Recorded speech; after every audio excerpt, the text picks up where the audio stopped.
안녕하세요. 김주환 교수가 감정을 지배하는 법에 대해 강의합니다. 누구나 성공을 원하고 꿈을 꿉니다. 하지만 이게 성공에 대한 집착으로 변하면 오히려 역효과를 일으키고 유리 멘탈을 초래하는 것도 사실입니다. 우리가 성공하려면 의지나 인내심이 보다 여러 번 실패를 할 수 있는 마음이 필요하다는 것이 이 영상의 핵심 내용이자 결론입니다. 김주환 교수는 이러한 마음을 키우기 위해 회복 탄력성이라는 것이 필요하다고 합니다. 역경을 겪을 때 우리는 크게 두 가지의 케이스로 나눠집니다. 하나는 좌절하고 무너지던가, 아니면 다른 하나는 이 역경을 기회로 삼아 더 올라가던가, 이 두 가지의 케이스밖에 없습니다. 이러한 역경을 기회로 삼을 수 있는 능력이 바로 회복 탄력성이며, 김주환 교수는 이를 키우는 것이 성공하기 위해 많이 중요하다고 합니다. 역경을 반드시 찾아오는 불가피한 상황이지만 우리가 이 역경을 통해 어떠한 반응을 보이고 어떠한 이득을 취할 수 있는지는 마음가짐에 따라 달려 있다는 것입니다. 하지만 우리는 마음을 이해하기 위해 먼저 뇌의 구조를 살필 필요가 있습니다.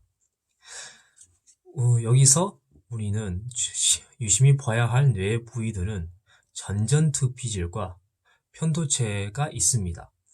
전전두피질의 역할은 끈기, 감정 파악, 사람에 대한 정보 처리, 문제 해결 등을 포함하면서, 반면 편도체는 일종의 공포 탐지기로서 본능적인 반응을 보일 때 적용되는 뇌의 부위입니다.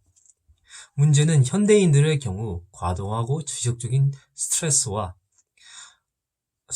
인해 편도체가 계속 활성화되어 있는 상태이며 전전두피질은 상대적으로 억눌러지는 상태입니다. 다시 말해 우리는 계속 두려움으로 인해 편도체가 활성화되어 있고 원활한 이성적인 생각을 못하고 있는 상태라는 것입니다. 이를 해결하기 위해 우리는 편도체를 안정화시키고 전전두피질을 활성화할 필요가 있습니다.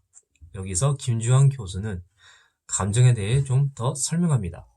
우리는 감정이 마치 생각처럼 정신적인 현상이라고 착각할 수 있지만, 과학적으로 접근했을 때 감정은 물질적, 즉 몸에서 발생하는 감각적인 현상이라고 김주환 교수가 단언합니다. 따라서 우리는 감정을 다스리기 위해 생각을 다스리는 것이 아니라 몸으로 다스려야 한다는 것이 결론입니다. 그리고 여기서 대표적인 방법이 바로 명상입니다. 명상으로 근육의 긴장을 풀고 호흡을 훈련시키면 편도체를 어느 정도 안정화시킬 수 있다는 것입니다.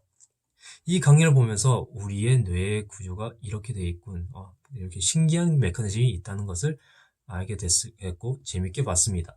특히 우리의 감정은 본질적으로 두려움밖에 없고 다른 모든 감정, 분노, 슬픔 등 다 두려움의 표현밖에 지나지 않다는 사실에 놀랐습니다. 인간의 몸은 철저히 자기 보존에 관심이 있구나라는 생각을 하게 됐습니다. 이번 영상을 통해 저는 뇌에 대한 많은 것을 배우게 됐으며 스트레스나 긴장감이 얼마나 해로운지 이해하게 됐습니다. 저도 성공에 대한 집착이 너무 많았고 상대적으로 실패를 두려워하지 않는 마음이 부족했던 것 같습니다. 불면증, 두통 등의 증상들도 아마도 여기서 원인이 있지 않을까라는 생각도 하게 됐습니다. 앞으로 성공하기 위해 저도 자기 긍정과 타인 긍정을 연습하면서 저의 뇌의 편도체를 안정시키기 위해서도 명상을 계속할 예정입니다. 감사합니다.